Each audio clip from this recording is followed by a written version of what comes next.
Welcome, everybody, to our second annual All Municipal Boards and Commissions meeting. I know the last time we met, and we did this, last year around January time, and we talked about doing it more regularly, but things got ahead a little bit. But a lot of what we're going to go over today is housekeeping, things most of you might kind of already know. It's a refresher. And for the new board members that are here with us, it's just making sure that we keep you guys honest and safe and out of jams while we're protecting the local government while we're at it. So you have copies of the agenda there, but here up front, if you can see really quickly, we're going to hear from our personnel or HR director, who will go over some of the policies we have at hand. Although you guys are appointed board and commission members by the mayor in a volunteer capacity, am I right to say that they're kind of still agents and officers of the city, not elected? And so we want to make sure that, Kelly and I and Lisa have kind of been talking about how when we're doing our own onboarding, when new board members come on, how do we strengthen it a little bit to just kind of make sure we go through this one-on-one at the door, sign-offs on whatever it is we need to make sure that everyone's on the same page. The legal department is here. You're going to hear a little bit from Lisa and as well as Jane, or I don't know, Jane, if you're going to be going over anything, but our city solicitor is here who will go over some of these things. Soon, Alicia will be coming in, and I just want to make sure everyone's aware of the available resources, the grants you're already very familiar with, CDBG, ARPA, Opioid is the newest. I believe our chair of CPA is going to be joining us too at some point. And I did tell him that, if he can just talk a little bit about what's happening with CPA, and so that everyone's aware that this resource, obviously, as you know, is available, but dates, timelines that you should know in case your respective departments are looking forward to take advantage of those important resources to do the work that you guys do. So again, these are mostly housekeeping that we're going over. I do, however, in about 3 or 4 months, want to have all boards meeting, less about this, actually nothing about this, because we're going to go through that today, but more about, by that time, the final budget should be drafted, and so we can kind of dive deep into what's in that budget and go over priorities, objectives, kind of this get stuff done meeting where maybe I'll have key department heads come in and share some work that they're working on and so forth to make it a little more engaging to complement the work that each of you do. But before I dive in, if folks just want to really quickly let me know who's in the room. I see we have Mark Lubel, who is the chair of the DPW Commission. Lori Osborne from the Board of Health.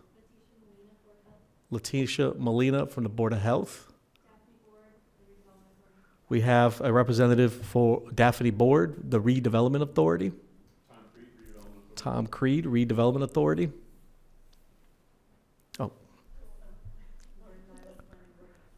Lauren Niles, chair of the Planning Board. Congratulations, Lauren. And then Jane from the legal department, our city solicitor, Lisa Ball, and Kelly Curran, our HR director. And then we'll go back this way. Teresa? Commissioner Teresa Cooper Gordon from the Holyoke Housing Authority chair. Michael Falsetti, also Holyoke Housing Authority. Dennis, Housing Authority. Also serving on the Tourism and Advisory Committee. Thank you, Dennis. Mark Cutting from HEDIC Board, the Holyoke Economic Industrial Corporation. Joe McGivern from HEDIC since 1991. Joe McGivern, the father of Holyoke. Also on the HEDIC board since 1991. How old was I? 1990? It was like 5 years old.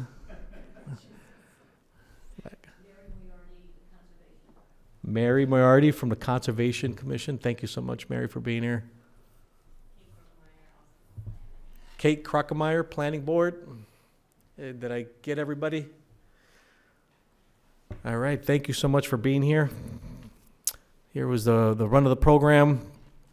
Just really quickly, just so that everybody knows, over the summer, there was a point where I was getting a lot of feedback from the public, just not necessarily complaints, but just some guidance, concerns around attitudes and certain feeling that was coming from people out of City Hall, and then also feedback from employees, just kind of the climate within City Hall between departments. And I sat down with Kelly Curran, and we try to figure out the best way to figure out how to navigate that climate and understand what's going on so that we can create a culture of, a better culture at City Hall that's inviting and collaborative, and less restrictive. So we had engaged a consultant at that time to did a survey and also one-on-one meetings with all the department heads, and we got a lot of good feedback on that. And Kelly and I sat down and we took all that feedback, and we were able to categorize it into 9 different themes of feedback. And from there, we said, okay, well, how do we go forward with this? How do we improve the environment while also making sure we're holding people accountable to their jobs and keeping up with the quality services so that City Hall doesn't feel like a place that, where there's, whether if it's an attitude or, doesn't feel, what's the word I'm looking for? Friendly, more or less.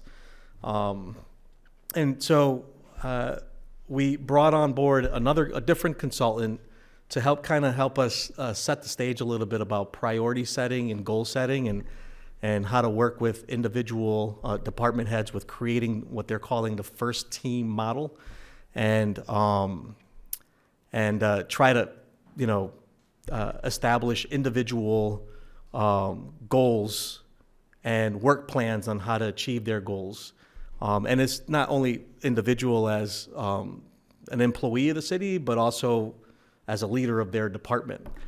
And we had a 2-day workshop on this and kind of went over the results that we got and shared with them the system that we're going to implement and just how we were going to help with them individually to establish these goals and work our way up.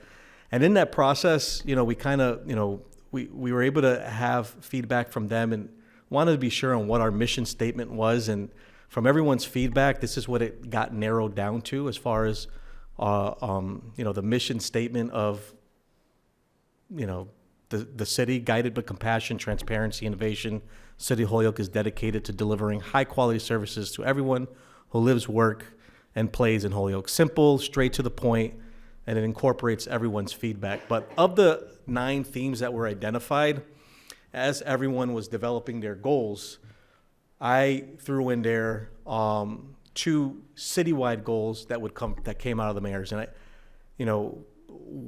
in this first year of building up and executing and helping people achieve their objectives, what are the 2 citywide goals do I want to include to make sure that we're tackling the concerns that came out of these 9 themes? And the 2 really was around, the big one was communication and responsiveness, and to make sure that, as departments execute their services, there's a lot of cooperative, there's things that need to be done that don't necessarily live in one department that requires cross-department collaboration, and just kind of making sure we're facilitating an environment the best we can that gets departments to work better together and be communicative and responsiveness to each other as well as to the public. Because there was some concern there too where department heads didn't feel like other department heads that they depend on to help them with their own work wasn't being as responsive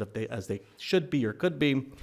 And so that's when we introduced the first team model. There's your first team, meaning the leadership team, the cabinet team, and then the second team being the employees within their departments. And we went through this really neat exercise for folks to kind of understand how that model is and why it's important. And so this is why I just wanted to share with you so you can understand that there has been, within the last half a year or so, we have a retreat actually coming up next week, Tuesday, with the consultant that's been helping us facilitate this with all of our department heads to continue to go over this work. And so I just want to let you know that that work is happening internally. At the same time, you have the council president who's also facilitating, I think you might have heard, a retreat with counselors to kind of do something similar with the counselors. And at some point, we're going to see how the executive administration, the legislative branch, how we can keep those goals and strategic priorities and objectives aligned, kind of moving forward in one direction. So I just want to let you know that that work is happening. We did talk about how we include boards. This is why I'm talking about this too. How do we include our boards and commissions? And we thought that before we expand out, let's start with our first team and then work our way up, because those that are our boards and commissions, you guys are like, some people might not believe it, and even though you're a volunteer capacity, you got the functional responsibility, the oversight responsibility of the statute of why you exist. And some of you have departments like the DPW and the Fire Commission, 3-member civilian board that oversees. Believe it or not, they have the full power and authority of the department, but only when they're together in an open meeting law kind of format. And so sometimes when volunteers come in, you know, it's hard to kind of understand that's the model and the structure that exists. And so what we try to do is make sure we work closely with them and get the system to get folks to understand the system as it exists, and that we help make it function so that we're keeping up with the need, but also that we're not breaking any laws in that process. So at some point, I do want to include boards, commissions that are appointed by the mayor, because you're a stakeholder as well with oversight authority, that are really the cabinet members of the mayor's office and our unique form of government here in Holyoke.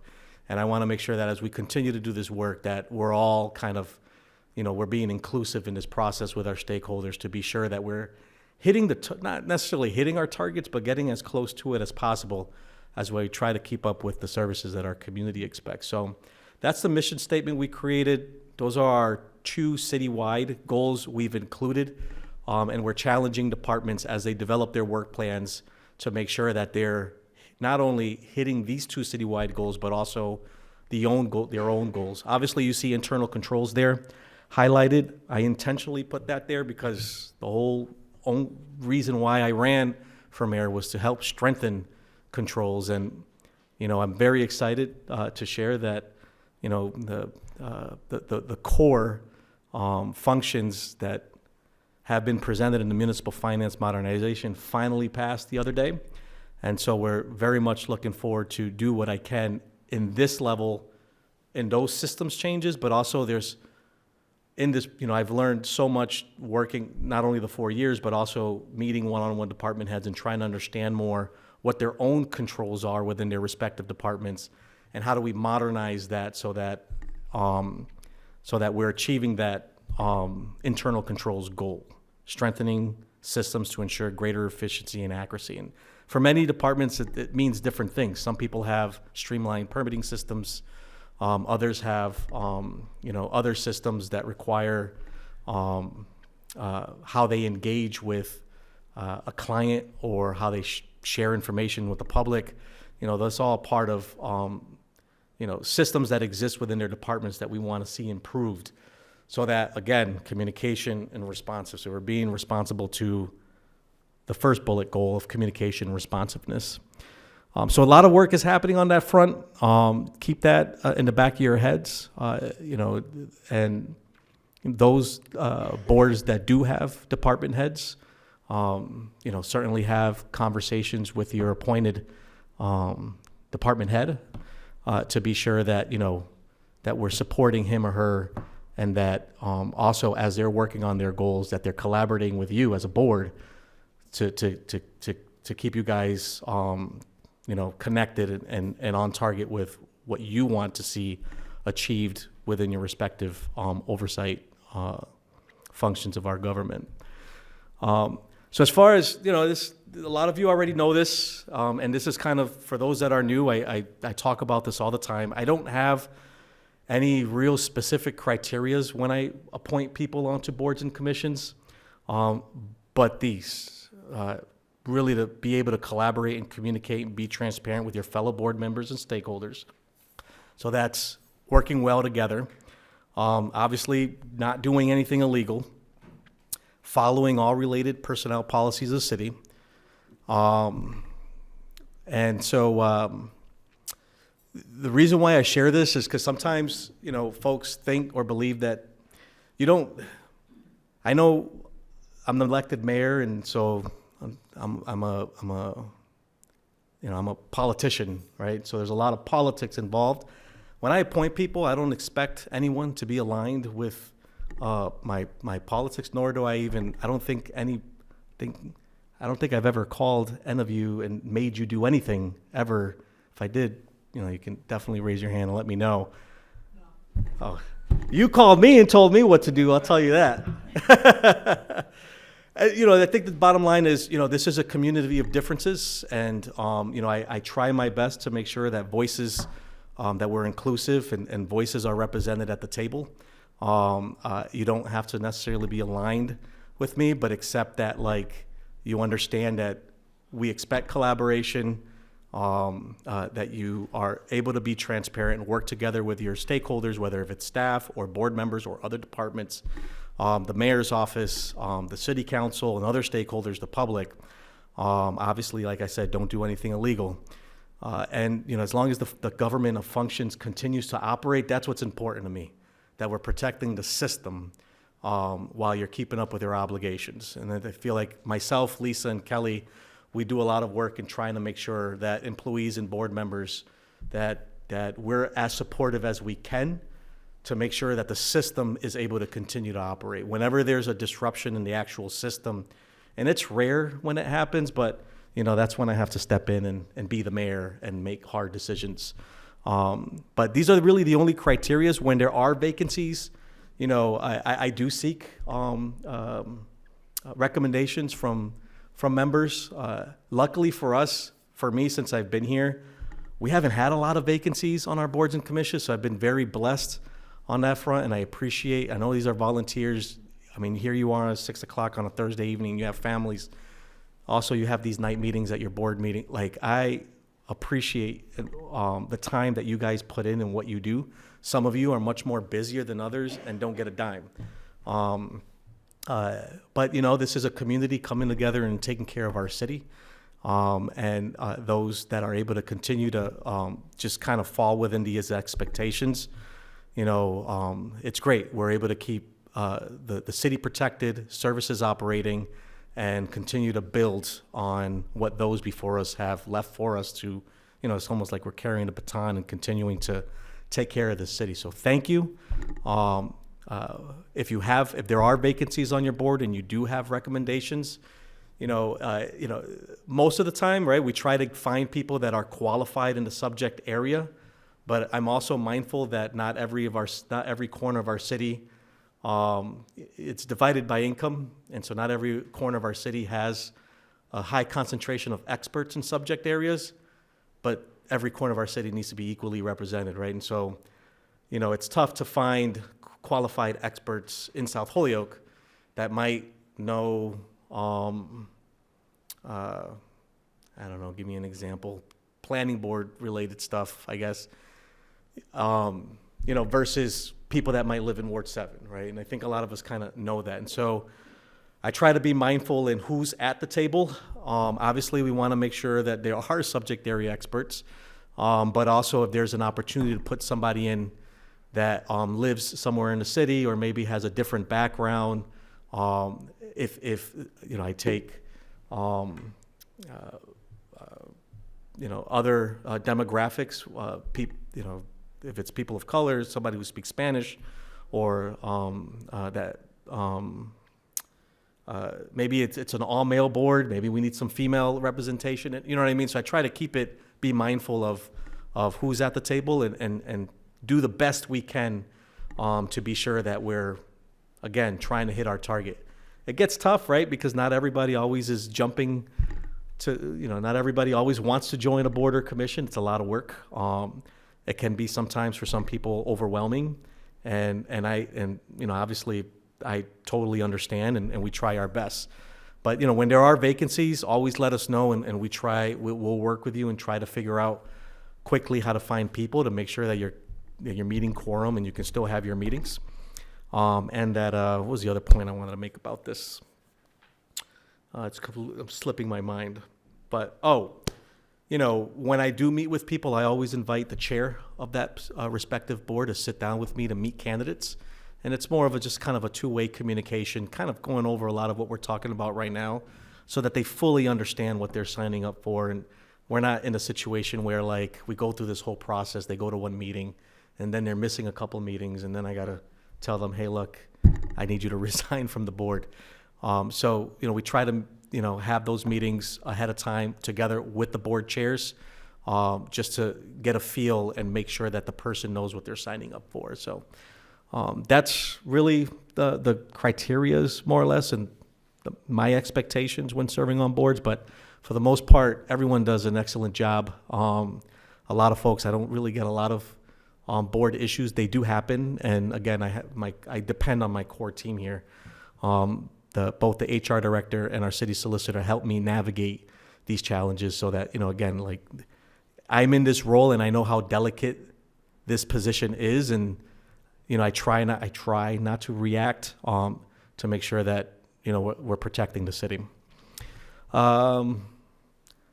These are just some universal, we call them universal policies. Obviously, you select the chair. Some of you have vice chairs, a chair and a vice chair, and you do that to make sure your meetings can continue when your chair is not available. It's all about continuity in your on your boards. Obviously, thinking ahead and making sure you're working together and voting with your board members and colleagues on some norms. So some of you have staff capacity, some don't. But making sure you're clear and understanding who's going to be responsible for posting agendas. You guys all know this, right? Who's doing your minutes, making sure that the minutes, and I believe the city solicitor is going to go over this a little bit, but making sure your minutes are drafted and posted within a period of time. There's the facilitating communication of stakeholders. So sometimes boards will come together and say, hey, we ought to really get input from the building department. We don't need all 5 members on the board calling the building commissioner. You want to make sure that you're clear on who from your board. More often than ever you'd want it to be your chair, but sometimes the chair might delegate that to somebody on the board to help share the burden a little bit. So, you'll hear from the city solicitor on the agenda. We have the when to ask for legal advice. Sometimes, hey, is that legal? I think we need to talk to the legal department first, and then you have 7 members calling the legal department asking the same question. So we want to streamline that and make sure that you communicate clearly with your colleagues on your boards who's going to be responsible for what, so that, again, we're being efficient and achieving what it is we need to do to get you to your objectives. Preparing information packets. Some of you have staff that do that. If you don't, someone on the board will, get the business in order in a packet. Sometimes things get held up with letters of support. Some of your boards, like the Historical Commission, maybe even the Conservation Commission, will need a letter of support from somebody, maybe a developer or a different department or the mayor's office for a particular grant they might be tackling, right? And just kind of making sure you're able to have a system that keeps business flowing. Because what happens often is if, something is needed in a month or two and something happens and a meeting gets canceled and now the deadline is coming for this grant, and it happens, things get bottlenecked a little bit. So being mindful of those things and coming up with a system that helps you to effectively respond and organize, and so that you can keep the system flowing. Managing records is big. You're going to hear a little bit about that probably, I think, with Lisa. With public records, everything you do is it's public work, and if you have documents, they're public records, and ensuring that you have some sort of a filing system that's managing those records. So when there are public records requests, we're able to get that information and share it with folks. You know about scheduling meets. Some of you meet virtually, hybrid models. Some of you only meet virtually. Some of you meet in person. Those options still exist under current state law until 2027, I think? June of 2027. And we'll continue to monitor that from the governor's office and the legislatures and see if whether or not they're going to permanently change this or get rid of it entirely. But for now, you can continue to have your meetings virtually, hybrid, or as long as this provision continues to exist in state law. You already know our ordinance says that all board meetings have to be 5 p.m. or later. If there happens to be, and it happens, sometimes things happen where you need to schedule a meeting and no one's available at a special meeting date you're trying to figure out, but you can do it at 11 o'clock or 2 o'clock. That would just require the chair to write a letter to the mayor and to the council president requesting that their board be allowed to meet on such and such date at a time before 5 o'clock. I sign, the council president signs, and the council president makes sure that that letter gets presented as a communication to the council. Do I got that right, Joe? Yes, Mr. Mayor. And so, and again, it happens. But yeah, the board chair drafting that letter, it's giving it to the mayor. And if you need a draft, or if it ever happens and you need help, let me know. I know I'm the mayor, but I'm very accessible to all of you. I want to make sure that that none of you are left hanging as you try to do this work. So you feel free to let me know, or call Nilka or Steve. Kelly or Lisa are also here to help out, and we'll make sure that we get you what you need, so that I go back to saying the system continues to flow properly. And if there's any questions in any of this, let me know. I know some of this you already know. Again, this is about a refresher. This meeting happened. I'm going to do the minutes. It's being recorded. It'll be chaired on a public access channel, and making sure that that everyone is aware of this. Just really quickly, budget and finance. Just so that you're aware, I did send budget instruction memo to all the department heads. For those boards that do have department heads, I do encourage for department heads to work together with their boards in crafting their proposed budget for the respective department for the incoming fiscal year. So like the Board of Health has the director of the Board of Health who oversees a number of employees, right? So the Board of Health director is going to put together a budget. I'll be meeting with him one-on-one. The budgets are due July 27, and we'll be going line by line. We have a whole process. We'll do kind of a comb over to try to understand the priorities of the department. I would hope and anticipate that the Board of Health director would share their draft with the board and say, do you guys have any questions? Do you have ideas? To make sure that that budget reflects the strategic direction of the board. So that's what I mean by collaboration and working together, to make sure that boards and department heads are on the same page. And some are better than others. There's some work that needs to be done. And either way, again, this is about civic engagement and practicing our democracy, and making sure that the function of our government is working the way it's intended to work. And I try my best to encourage that. So obviously we want the proposed budget to reflect the anticipated needs of your department. We try to see where there's opportunity for, if there are opportunities to decrease, more often than never, probably never. There isn't really an opportunity to decrease.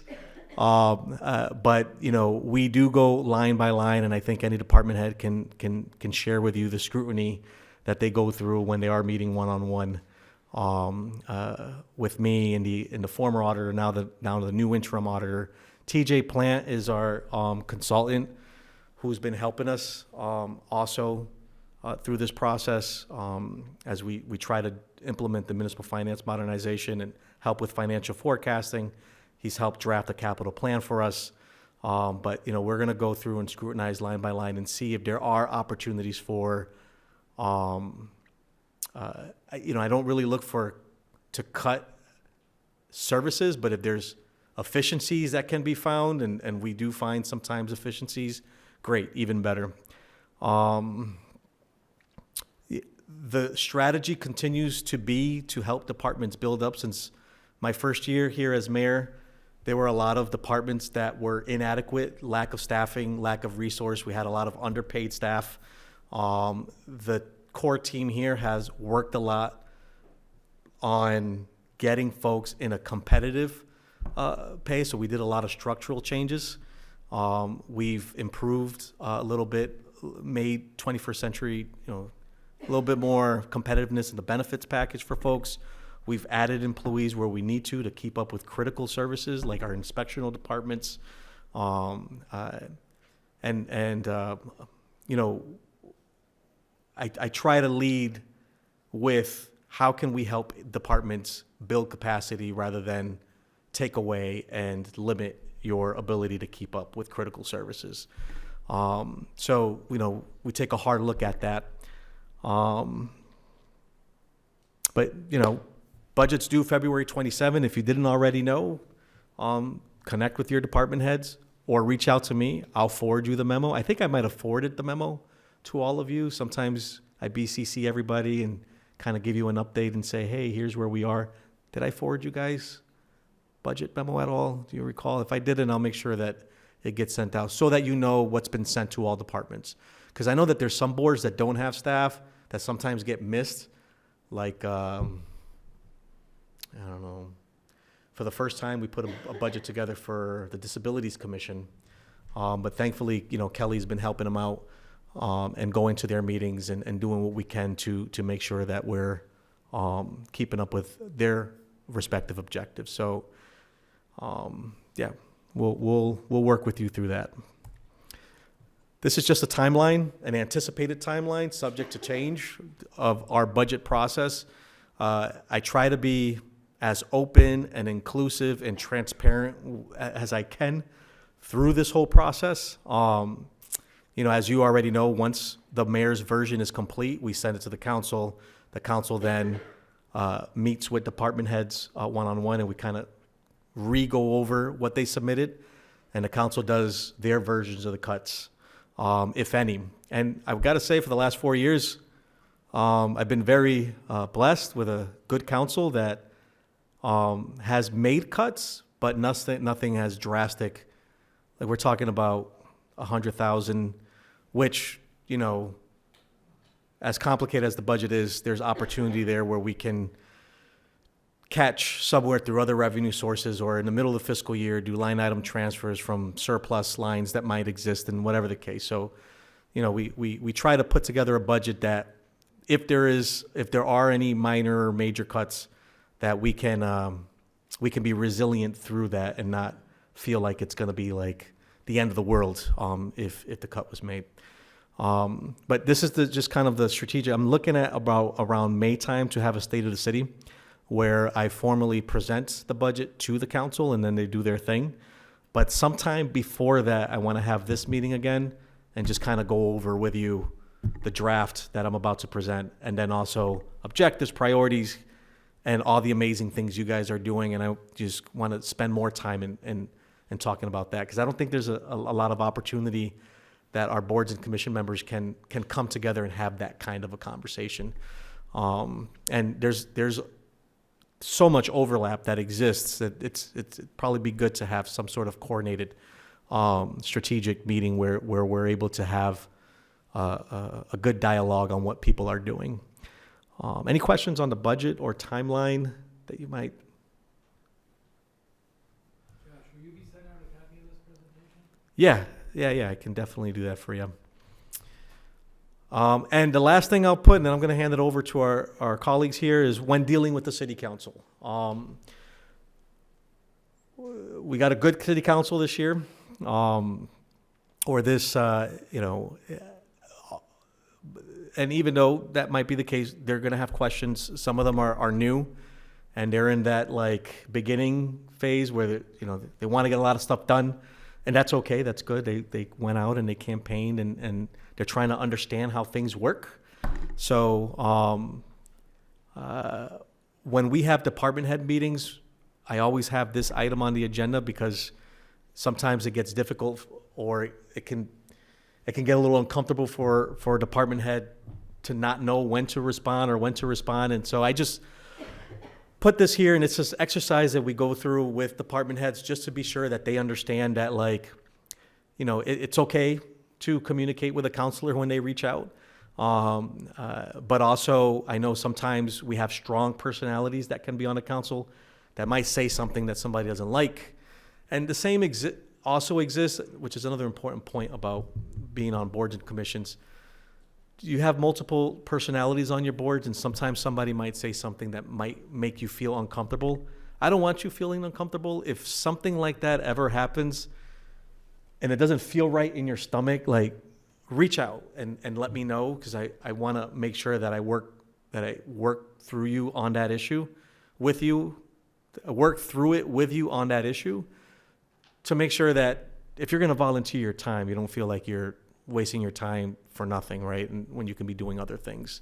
But again, when you're working together with your board, or you're dealing with a particular counselor, or you get summoned to a city council meeting, and there are moments where something just does not feel right politically or personally, definitely let us know, and we'll try our best to navigate with the tools that we have, whether if it's policies that might exist, or it's just me making a simple call to the person and having that conversation.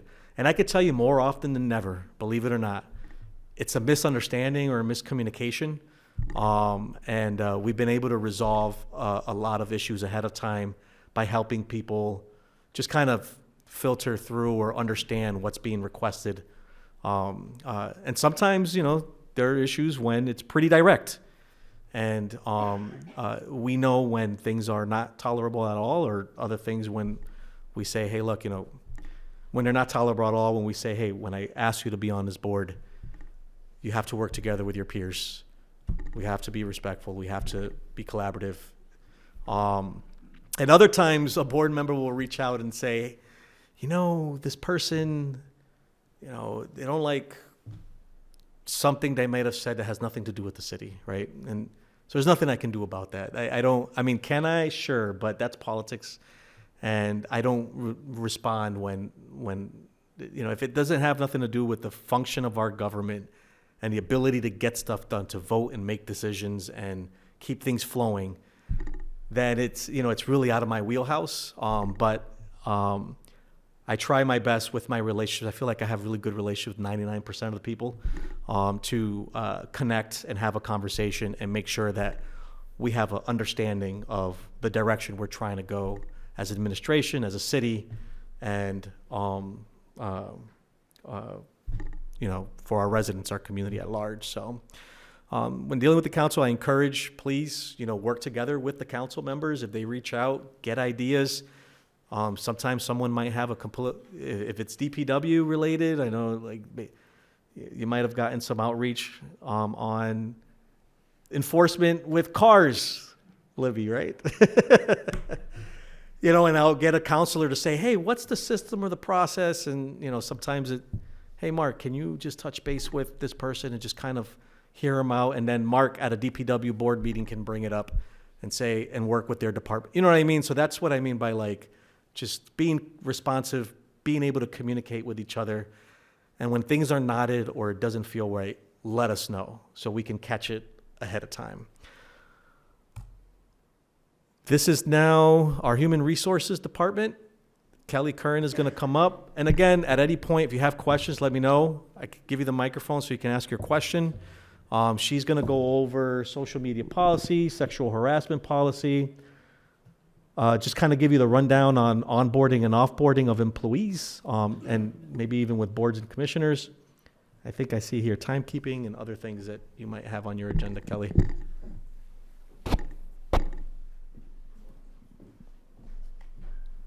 I don't know if I need this.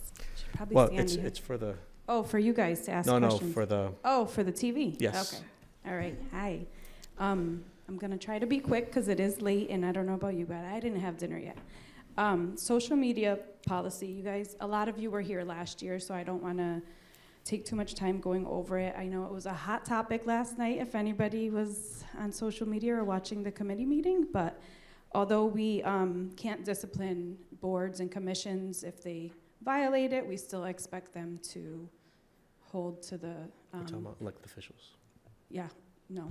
Well, they're not elected officials. But Well, they're, so let's clarify that because that's important. So you have elected officials that the social media policy really is, they can sign off on it and do their best to adhere to it, but I have no responsibility to them. I don't have any powers over them to enforce.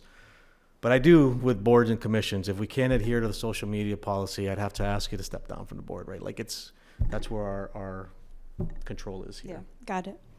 And, you know, most of you know that confidential things that you discuss maybe in executive sessions can't be posted to social media.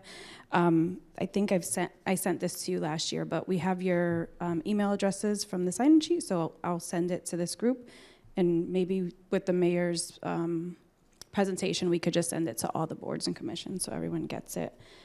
And then the sexual harassment policy, again, we did go over it last year, and it probably needs a little updating to anti-harassment, but we're getting there. A lot of you have not had to be onboarded because there's only a few that are paid for the positions, but you might have department heads that are onboarded or offboarded that you have to deal with. So if you have any questions about that process or input, I'm happy to take that or answer those questions. And timekeeping, I don't think anyone here is in charge of timekeeping for the department head. There are 2 boards that are, and we've worked through that. We have employee self-service, which is how timekeeping is done, and the chair usually of the board approves it on behalf of the employee. Let's see. That's all I had, but I did want to say a little bit about what the mayor said about the goals. So some of you are involved in your department's goals, and I just wanted to say there's like 2 separate things. So the department head has their personal goals for the performance assessment, and then they also have their department goals to align with the 2 priorities that the mayor had on the presentation, which is the communication and then internal controls. Hopefully you are involved in that, but if you're not, I'm happy to share those goals with you. Any questions for Any Kelly? questions? No? Great. Going back to the onboarding though, like department heads, if you know, when department head gives a 1-month notice, or they got a new job, you're about to have a vacancy, and obviously we have a whole system to help with that, and my expectation, again, it's very collaborative and working together. So some of you have direct appointments to your board. Some of them, even though you have oversight authority, the appointment's given to the mayor.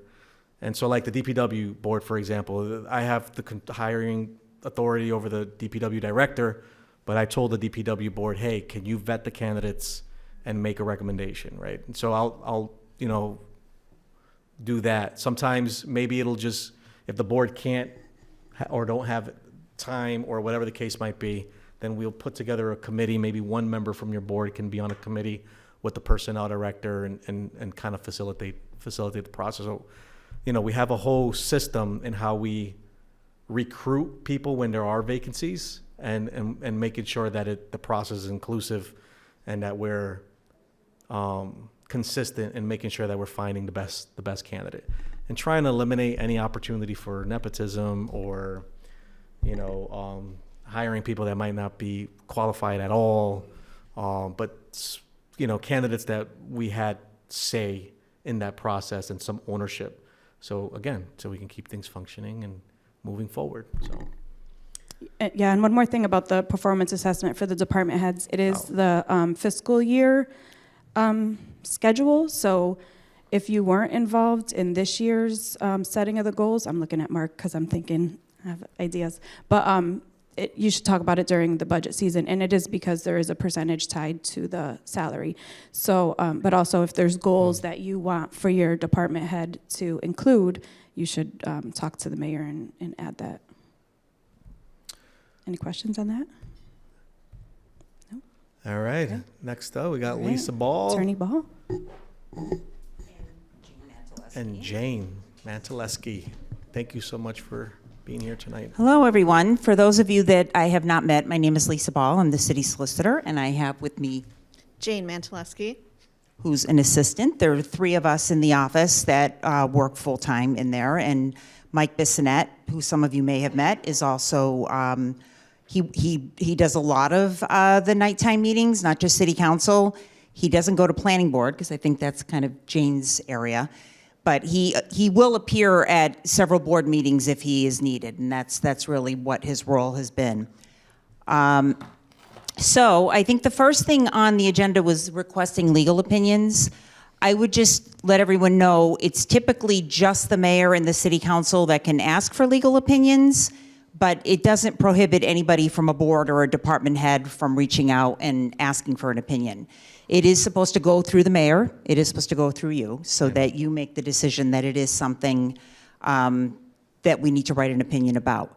The other good thing that we've started to do, and it's taken us some time, but we're getting there, is we're starting to scan all of our legal opinions right onto our website.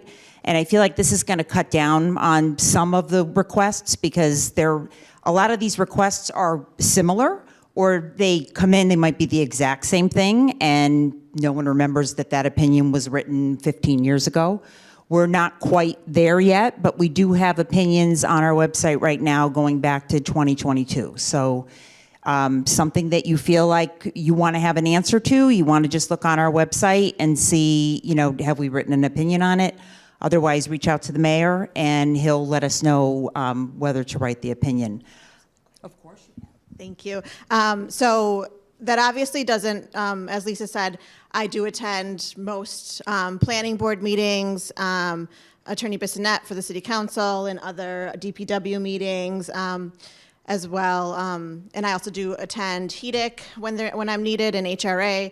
So that doesn't foreclose you from asking a question when legal is in attendance, right, at your meeting. I think we're talking more along the lines of a formal written legal opinion as opposed to just a question that gets asked at a meeting. So if you have legal at your meeting, feel free to ask questions. Thank you. You're welcome. Any questions on that? Okay. Moving right along on public records. Typically the public records, and Jane, you can fill in anything that I miss, but we have a public records officer who is the city clerk, Brenna Leary. So it's pretty easy to navigate for anybody that wants to make a public records request to go right into her website. It tells you exactly what you have to do. We also get requests right to our department. We sort of prefer that doesn't happen, not just for our department, but other ones that go to the fire department and the police department. And that's only because it makes it very difficult for the city clerk to track them. If there's a decision made and someone appeals it and Brenna doesn't have any record of it, then that's an issue for her. So we want those to go through there. If there are anything that if you ever get a request and you have questions, you can certainly reach out to us. They are supposed to be answered within 10 days. Sometimes they can't be answered within 10 days. Sometimes they're easy. Sometimes they're not. And we have to spend a lot of time doing the research and deciding whether it's information that we can turn over. We have to do redactions. It actually is it's a pretty big thing when we get some of these requests. So I would absolutely encourage people to reach out to us, if not to me, to Jane, or just a general to the solicitor@holyoke.org, and then all of us get it. So one of us will be able to respond to you if you have any questions about it. I don't know if boards and commissions typically get these kind of requests. I'm not really sure. I haven't had really too many come to me. A lot of them are for specific departments in the city. But if you do get one, certainly let us know. What did I miss? That was good. I was just gonna Okay. just add to that, just out of the landscape here. So Solicitor Ball just noted that the records access officer is the city clerk's office. And there are a set of rules of engagement when it comes to public records requests.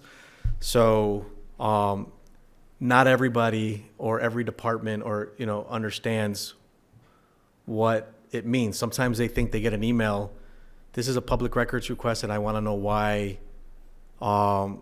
right? Public records request is for documents that exist, not an explanation from, you know what I mean? And sometimes people will, get worried, right? Like, wow, this person is inquiring and I got to respond because if I don't, I'm going to get in trouble. Or, the rules of engagement are with the clerk's office and there's a time. So if a department gets a public records request and it didn't go through the formal process, I'm of the opinion, Lisa, that it doesn't count. But we had a conversation about this, and we're going to encourage everybody that if there is a public records request, either forward them a link to the city clerk's office so they can read the rules of engagement, or just forward the email to the clerk's office and say, hey, I got this. And if you don't understand and you don't get it and you need some guidance, let us know, and we'll be sure to help you navigate that stuff. Yeah, and just a quick follow-up, I just thought of while we were talking and the mayor brought up getting an explanation. I know us in the legal department, but also other departments and the mayor's office, and so I just wanted to make sure in case this does happen to boards, maybe a chair, if any type of media-related company reaches out to you looking for information, forward that on us, to the legal department and the clerk's office and the mayor, so we can be aware of that to do the responding. So anytime a news outlet or anything like that reaches out, we'll take that one on. What's next? So you had open meeting law. Open meeting law. Okay. So, yes. I'm sorry, just real quick, back to public records. I'm so sorry. Just note that meeting minutes, right, those are within a public records request, so anytime meeting minutes are done, but that does not include executive session meeting minutes as long as those minutes are still within executive session and have not been released by your board. So just be aware that all of those minutes are subject to public inspection, again, with the exception of the executive, as long as they're still in executive session. And just one follow-up on that. I do think a lot of the minutes, maybe not for all of you, but some of the minutes are at least are able to be posted online, which makes it a lot easier for anyone that's asking or making a request. I mean, anything like that, that's our goal as we go on, like to get as much on our city website as possible, because it makes it easier for everyone. I mean, even for you, to be able to go on and find stuff without having to ask anyone else. Like, for example, in Kelly's office, like union contracts, people used to ask for those all the time. They're all available. All the MOAs, all the union contracts, like it's all available. So that most of the minutes, like we're gonna get to a place hopefully where the minutes will always be online. The ones that are available to be released, like Jane said, not always the executive session minutes, but eventually the executive session minutes as well. And we'll touch on that in the open meeting law. So first, I want to ask, how many of you don't have to raise your hand, but I want to show you, is anyone familiar with this open meeting law summary, open meeting law and educational materials? Anyone? Has anyone looked at it? Okay. So this guide came out in June of 2025. It's a very good guide for everyone to read. you're actually, everyone is required to read it and to sign this certificate of receipt of the open meeting law materials. It says, you know, your name, you're a member of whatever board or commission, that you have read the open meeting law, the Attorney General's regulations, this guide that I have here, which is available online. And if there have been open meeting law determinations against your board, and I don't think there are any, but there are some for the city council, those have to be provided as well, and you have to say that you have read those. It does say in the guidance, as I was refreshing myself today by looking at it, that you're supposed to do it within 2 weeks of being appointed. I will tell you that last year when we did this, we called the Attorney General's office and said, we don't think a lot of people have this signed, and they weren't really concerned, but they said, let's make sure people do it right away. If you haven't done it, do it. We're actually talking now about the best way to get that information to everyone and then where to send it back to. So I believe we're gonna have Noka send that out and let people know about it, and the signed document should go back to the city clerk's office, because that's who is the keeper of the records. So that's where those, I think we're gonna that's where they're gonna be kept. And what we're gonna do now also moving forward as people get appointed onto boards and commissions, like we're gonna make that part of the process now, so we catch them at the door. So. We got a question? Go ahead, Teresa. So the open meeting law, so at the housing authority, we have to take classes, we have to get a certification in all of these things, but do we still need to do this as well? Yes. For the city? So the question was that, just for anybody watching at home, one of our commissioners said the housing authority, they have to actually take an online class. You take a class for the open meeting law, and if whether or not you have to sign this as well. So there are trainings online, and I was going to get to that at the end. They look to be offered about twice a month at different times, like lunchtime or, you know, in the evening. They always have trainings online. They're pretty easy to find. I looked today just to get an idea of when they're held. That's not a bad idea to do, just to do it. I don't know that it's really required of anyone, but it is required that you at least acknowledge that you have read this guidance, and acknowledge that you have read it. And it's not that long. It doesn't take that long to read. It's maybe about 20 pages, and when you look online, it also has the regulations behind it, but it's a pretty good outline of everything you would need to know about open meeting law. There are, like, unfortunately for us, always something comes up where we say, I don't know the answer to that, and we try to figure it out, or we reach out to the Attorney General, but most of the questions can be answered right in this guide, so it's really worth looking at. You have to look at it, but it's really worth a good read. Can I ask, you won't get a lot of comfort out of this question, but how would we know whether we've signed it? So the question is, how do we know whether or not they signed it? I think for this specific certificate, it would probably be on with the clerk's office, or you could even check your department. Hold on, I have it right here. We have the actual certificate, and I think there's about 12 in there. So if you want to take a look at it, you can. But they may be with the clerk's office, or they may be with your staff member, if you have staff that you have engaged with. And just so you know, the open meeting law materials that we're referring to this guide, they're available on the Attorney General's website. So she has a wealth of information on the open meeting law on that website. And again, beside the requirement that you do have to review these, it's a great website for information just to have at your ready. Put it as a favorite on your computer, because it is extremely helpful. And so did you want me to talk about the training? Okay. So you are also required to take a training online that you will be you'll be quizzed during it, so you'll go through a portion of some sort of explanations or is this for ethics? I'm lying. I'm going to let her talk. Before jumping into ethics, though, and I would say the same holds true for ethics. When you're on these boards, you read these this guide, and there are little things that you just would never think would ever be a problem, especially if you've never been on a board or a commission before, and you're like, like the posting of the 48-hour rule, and you haven't other little things, and simple as hitting reply. Yeah. Go ahead, you. Jane.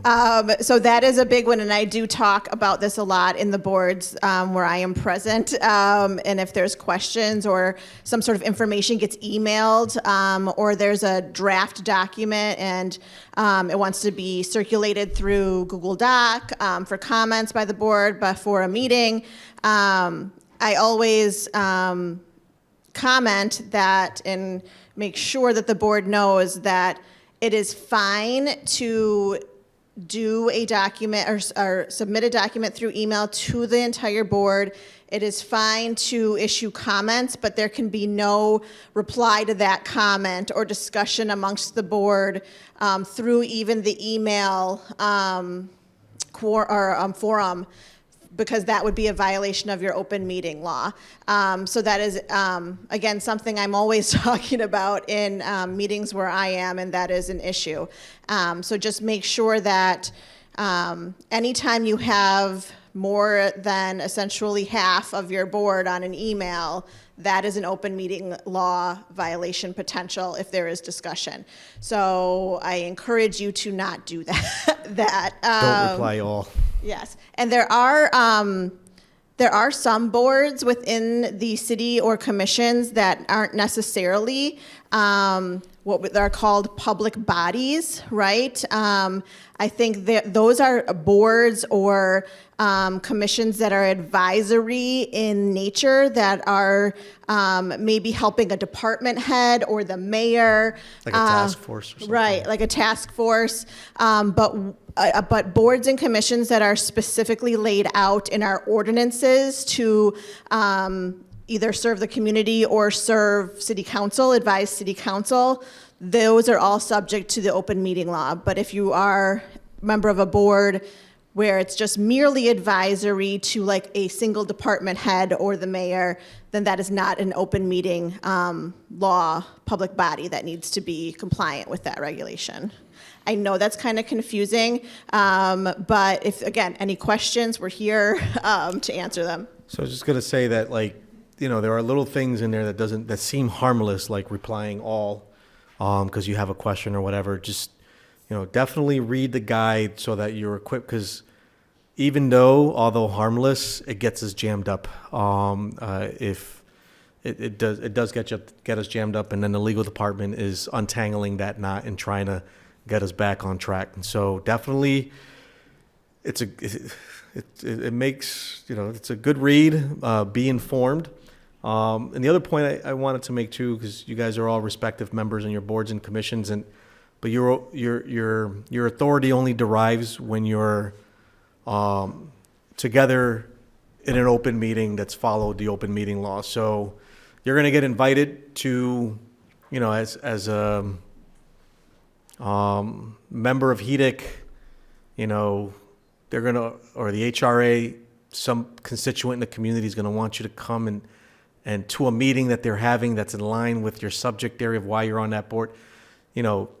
Speaking for the board, you're not speaking for the board. Like, you go to these meetings, you acknowledge and take back the information to the board, work with your chair, get the item on your agenda. Because if it's not on the agenda or somehow creatively posted on your agenda, that's another innocent mistake. You can't talk about it because it wasn't posted openly on the agenda for that meeting. So the chair would have to know that and facilitate and say, we'll put that for discussion for our next meeting because we'll be outside of the open meeting law. So definitely read this guide. It'll save a whole lot of grief and also help our legal department not spend too much time in trying to untangle these knots. And even now, after you have read the guide, I would just encourage you, if what happens normally, and I know it's happened with some of you here, There's confusion about how to list things on an agenda, if it's particularly if it's an executive session. We do really want to make There's sure we do rules, that yeah. the right way. We have to pick the right exception. We have to describe it in the right way without giving too much information. Just, we're happy to help. If there's something that has to be done in executive session, we're happy to help. Just reach out. We help on those issues all the time. And as Jane mentioned earlier, the executive session minutes typically are not going to be released until they have to be released. And normally it's something that is in regard to litigation. So when the litigation is done, the executive session minutes can be released. Does anybody have any questions on open meeting law at all that we can answer? No? I think the last thing we have is state ethics conflict of interest. Most of you should know that you're required to take a test, and that's what Jane was just saying earlier. We have to take it every 2 years, and Brenna Leary keeps the record of that and who has taken the test in her office. She does not send out anyone a reminder that you're due. I'm always reaching out to her, though, at the beginning of the year, saying who in my office is due to take it, because I don't want anybody to not take that test and have a problem with it. It's now all online, so. It's not, no, it's not. But that's when I will always Oh, it's reach not. out. Yeah. Oh, no. I it's mean, staggered. I mean the actual tests. So now Brenna doesn't have to keep paper trails and files of who took the test, because when you go to the state website, you have your own account, and she can just say who took it and who didn't take it. Right. And it's all there populated with the state ethics people. But if you're unsure whether you're due to take it, absolutely reach out to Brenna. She'll be happy to help you with that. And I think they've started emailing when you're due Oh, now. good. Oh, okay, great. Brenna's office from the state, because some staff have said, I got this email, and some of them have taken it, but they didn't click, there's two parts, there's like an acknowledgement, and then there's the test. So if you don't click on like the acknowledgement, it keeps reminding you, but Brenna does have the access to see if someone has completed it and just didn't acknowledge that. Right. Okay. And if you haven't already taken a test, same thing. You're going to learn things in there that seem harmless, like accepting gifts, for example, or if you're a board that has hiring authority, there's rules and ethics around relationships and how to recuse yourself from certain conversations and all that stuff. So I know you hear the word ethics and it's like, ugh.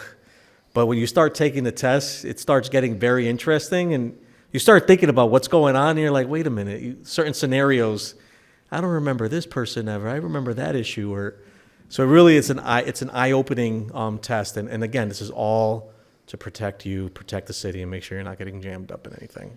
One of the big ones that I feel like at least I have seen within both the city of Holyoke and other municipalities that I have done work with is because you guys are all community-based boards, you know people in your community, you have either familial relationships with people in this community or business relationships with people in this community. So inevitably, there's going to be the issue of conflict of interest when you have a spouse or immediate family member that may have an issue with your board or may want to do something at the board, or you may be involved in a business that may be doing something in the city of Holyoke. So those are going to be probably your main ones that you are going to see. So those, I think, is probably a heightened awareness to be cognizant of the fact that you're going to know people. So if there's at any point in time a question that you have, there is, as Lisa's probably going to talk about, a wonderful resource at the state for an ethics hotline. Yeah, we're just about done. There is an 800 number. It's very easy to find. There's somebody on duty every day to answer questions. They may not get back to you right away, but they will get back to you usually by the end of the day. And they will also write opinions if it's a very complicated matter. We can't do that for you. I know sometimes there's confusion. We can talk to you about it and tell you what we think, but I'm always going to tell you, I think Call you the should state call the rep, yeah. ethics. And when I have called, and I don't do it so much anymore, they say, why is this person not calling? We need the detail that's specific to their issue. So you can do it, you can call if you ever have a question, and they will guide you. They're great. They'll guide you exactly what you have to do if you have to file a disclosure, or no, you just can't do what you're asking to do.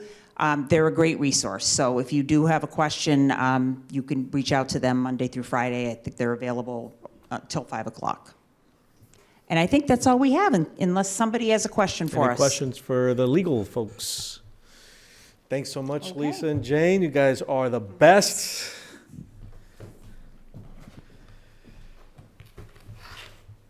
Alicia's just walked in.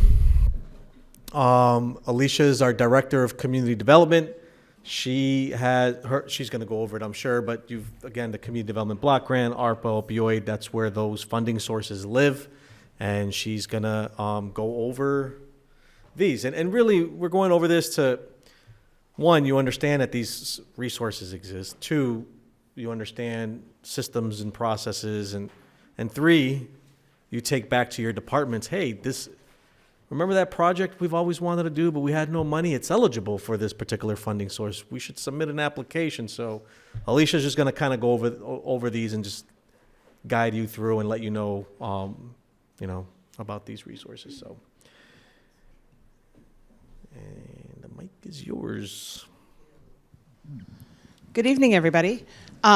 So my name is Alicia Zoller. I'm the administrator for the City of Holyoke Office for Community Development. We are an office of 3. It's myself. Zaida Hoyt is our finance manager, and Ashley Sturgis is our special programs manager. We are located on the 4th floor of City Hall Annex. If you want to find us, we're kind of scrolled away up there at the top. And as the mayor said, we are responsible for the administration of funding that comes to the city. I used to say responsible for the administration of funding that comes to the city from HUD, but our role has expanded over the last couple of years, basically as a result of COVID and some litigation settlements that the city was involved in. And so now we're administering multiple programs through our office. So I just want to cover the first one, and these are our oldest programs. The funding comes to the city from the United States Department of Housing and Urban Development, HUD. You've probably seen HUD on the news periodically these days. We receive 2 sums of money as what we call a direct entitlement community. That means that based on the demographics and the history of Holyoke, we don't necessarily have to compete with other communities for these funds. They come automatically as a block grant based on the ratio that Congress sets each year. So the first program is Community Development Block Grant Funds. Those are known as CDBG funds here locally. Where we are in the program right now is we are working to submit our annual plan to HUD on how we're going to spend the anticipated FY26 funds. So the funds that we're looking to manage as of July 1st, 2026, are funds that Congress would have allocated in like normal times, would have allocated in the federal budget last September. So if the federal budget had been set last September, we would have an idea now how much funding we're going to get, and that money arrives here in the city for July 1st. We don't know how much we're going to get, so we're basing this year's work as we're planning on what we got for FY 2025. So that plan is underway. We recently requested proposals, so we go out into the community. You may have seen the notice of availability of funds. We go out into the community, we ask people to apply and compete for these funds in several different eligible categories. This year we have $8.6 million in requests. We have 20 proposals. If we get 1.5 million this year, we'll be lucky. So how those proposals are reviewed is they go through several different categories. We have a citizens advisory committee. We work with the DGR committee of the city council. The city council takes a look, and then the office takes a look, and we all make recommendations to the mayor, and the mayor gets to make the final allocations of what projects get funded. In FY 2025, we had 1.1 million. If you're familiar with the history of the block grant program, it's the oldest entitlement community oldest entitlement program in the country, and every year, probably for the last 15 years, the allocation has gone down. We did receive an entitlement for last July 1st, 2025. Those projects should be up and rolling. Unfortunately, due to some new HUD requirements, new HUD language, you can imagine what those are based on some of the other stuff that's going on at the federal level. Those projects have not launched. I'm happy to say today we've been working with the law department, and I think we've come to some sort of agreement on how we can move forward. And so our FY 2025 projects that are now delayed will be able to get going in the next couple of weeks. Who's getting money for 2025? We are doing some work down at Jones Ferry River Access Center, Pulaski Park, Morgan School Playground, doing some work on Main Street with La Placita, and also going to be funding food security public services. Any questions on the block grant program? Okay. Block grant is primarily intended for the benefit of low and moderate income residents in low and moderate income neighborhoods. The history of the city, I'd say over the last 25 years, is both those by geography and by numbers has grown. So low and moderate income resident is now a family of four making about $75,000, $80,000 a year. That's the majority of households here in the city of Holyoke. Our second program that comes to us from HUD is the Home Investment Partnership Funds. We have two home programs that we're currently working with. The first one is Home ARP. It was a one-time congressional allocation that came to the city as a result of COVID and to deal directly with homelessness. The city, we split this allocation with Holyoke, Chicopee, Westfield, because in order to qualify for home funds, we have to have the three communities together. So Holyoke's share of this award is $1.7 million. We are still working with HUD and some of our local partners to figure out how we're going to allocate those funds to exactly what projects. We have done an allocation plan. We had quite a public process a couple of years ago. Deploying these funds is particularly difficult. In order to have a beneficiary, you have to have what's called a qualifying population. We can't just use it to shelter people, use it to build owner-occupied housing. It's very specific clients that we need to work with. These clients had to have been in the system, so to speak, for a period of time. So I'm hoping that we can get this launched in the next few months. The money's been hanging there. We need to get some more technical assistance from HUD and then finally get it launched. And then our other one in the home program, which is an annual entitlement, is the regular home investment partnership. Again, we share that allocation with Westfield and Chicopee. Last year, we got a total of $840,000 for housing development across the three communities. And this is for affordable housing development, renter, owner, and down payment assistance. And project highlights there, we provide down payment assistance to first-time homebuyers, and we've recently funded what's now called Essex Village, but when it was initially conceived, it was Library Commons 2. You may have seen a lot of the new housing development around the library. This is the second phase. Any questions on the home funds? Okay. Thank you. This is the big program, and oh my gosh, we are so excited to see this winding down. I think everybody has had enough of ARPA. So ARPA was a congressional allocation that was made to every city and town across the country. Big, big money, big money. Holyoke's total allocation was over $37 million. It was like, I pray, a once-in-a-lifetime thing for the city. It really was a once-in-a-lifetime opportunity.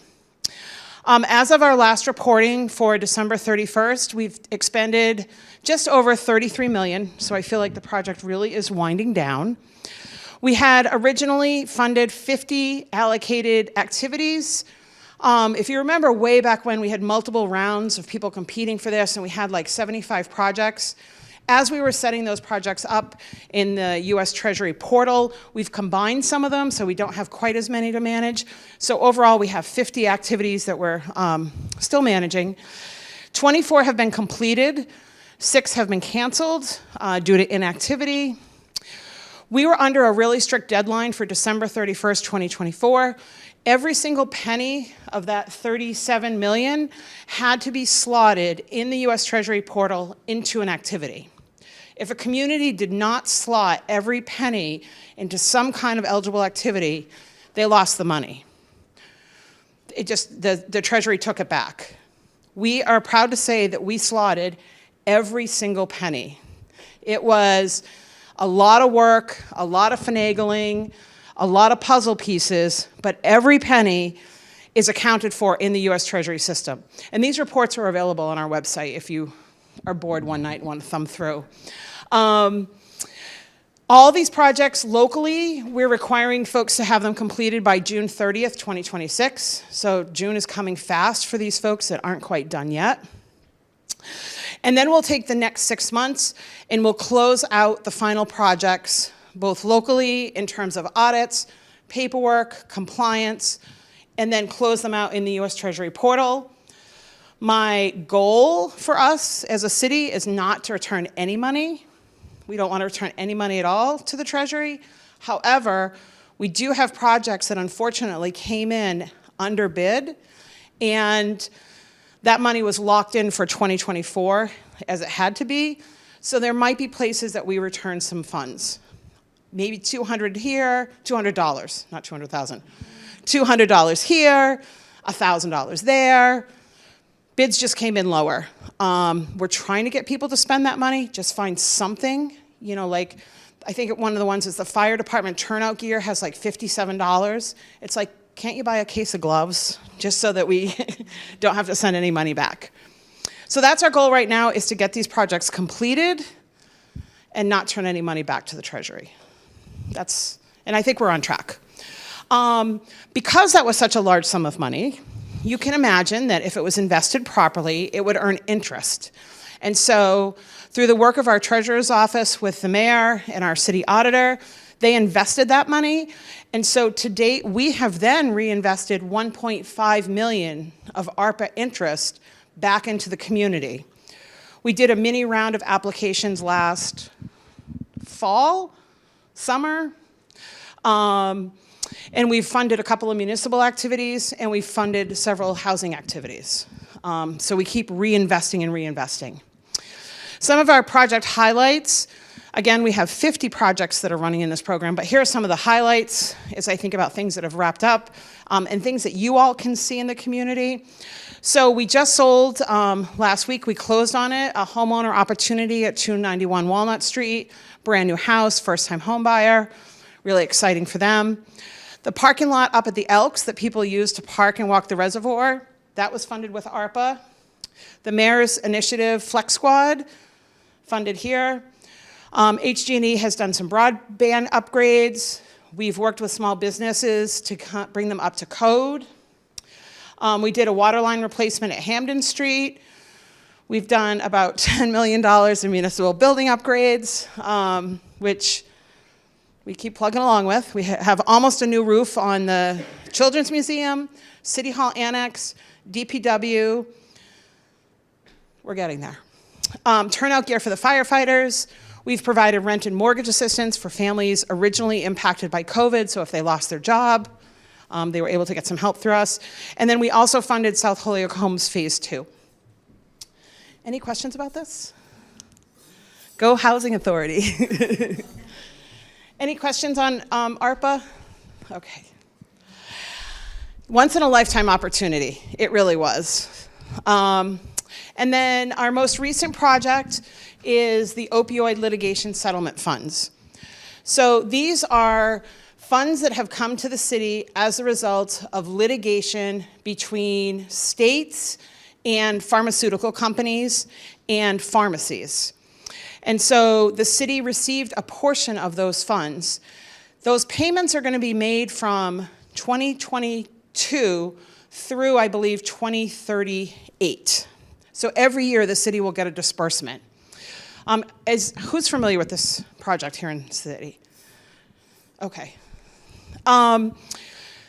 This has been, so I've worked in community development a number of years now.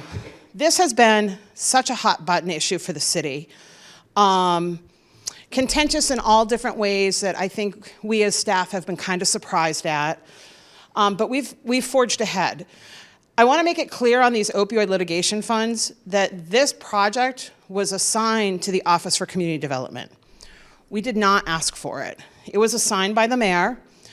Other communities use different entities to manage these funds, but because the funds are so similarly situated to other money that we manage and other processes that we manage, that the mayor felt like, and correct me if No, I'm no, wrong, you're absolutely the mayor felt like it was a good fit for us to manage. Our other programs have beneficiaries that have to meet the requirements. There are eligibility requirements for the types of projects that you can fund, and that's very similar to these litigation funds. There's a particular clientele, people that have been impacted, that can benefit from the money. There are particular processes that you have to use. We had to go out and do a community needs assessment. There are particular ways that the money is supposed to be allocated. You're supposed to do a public process, solicit proposals, vet those proposals. So our office organized this project exactly the same way that we've done CDBG and ARPA. It mirrors it exactly. So we have a management plan that the mayor signed off on. We've completed a community needs assessment. We went out in the community for months, talked to folks, survey folks, held forums, talked to providers, talked to folks who are actively using on the streets, talked to people who are unhoused, put together the community needs assessment. We have a calendar that we laid out at the beginning that said, here are all the dates, all the meeting dates, all the opportunities to talk to us about this, when you can submit an application. And we recently closed our solicitation of proposals. We're offering up $1 million at the moment, and we have 14 proposals with a total of $4.7 million in requests. Those proposals are under review right now by several different entities. We have an Opioid Citizens Advisory Committee made up of people who work in the field, who have personal lived experience, who have a family member. We have someone who has experienced homelessness. We have a wide range of talent on that board. They're making recommendations. Last night, the Board of Health Commissioners met and made their recommendations. And then the proposals are also going to DGR, City Council, and then staff will take a look at them as well. Again, in this situation, the mayor makes the final recommendation, or final allocations. As of June 2025, because that's the accounting that we're using for this solicitation process, we had a little over $1 million in the account. Again, those payments come in annually. So when we went out, we said we were going to distribute $1 million in this round. And again, the Commonwealth of Massachusetts has clearly set the uses for these funds. Treatment, supporting people in recovery, making connections to care, harm reduction, people who are involved in the criminal justice system, supporting pregnant or parenting women, and preventing misuse and implementing prevention education. Any questions on this section? One of the things that we did with the community needs assessment is we did what's called a resource map. And so we had a Google sheet that we had gotten from Law Enforcement Judiciary Association. I believe they were out of Michigan. And it laid out all the different kinds of categories of substance use disorder treatment, prevention, education, harm reduction, medical care, all the different categories. There's probably 50 of them. And then the idea was a community would take this long list of all these resources and then map it up to see, what do you have in your town? What do you have available for your people? And we did that. And what we discovered was we have a ton of resources. A ton. Like, within walking distance of City Hall, there are so many providers. And so one of the things that we're going to look forward to is, where's the disconnect? Why is it that we have folks that are really suffering every day? We see them around City Hall. We see them downtown. They're suffering. Why aren't they connected to that storefront that's offering harm reduction? Why aren't they connected to the treatment providers? Why aren't they get the services that they clearly need? So what is that disconnect? So that's sort of the focus of our next phase of this. Not as health practitioners, but really as folks who have money, see a problem, think there's a solution, and try to figure out the disconnect with that. So that's where we are with opioids. So all those folks will be hopefully going under contract Whoever's funded should be going under contract by like April. I think that's it for opioids. That was it for me. Any questions for folks for Alicia? No? Okay. That is what I have. It's going to be, this is all housekeeping. Again, look out for an email. I do want to re-engage 3-4 months from now and talk about objectives, priorities. There's so much happening in each of your respective departments that we should be very proud about, and I want to show that off as much as we can. There's a couple of initiatives that we have lined up on systematic changes. I know that the planning board is working on zoning and special permitting reform. So there's going to be some of that. There's obviously a lot happening around municipal finance, as you've already been hearing about, among other little strategic initiatives that we're trying to pursue in order to improve our government and continue to support you all in community development.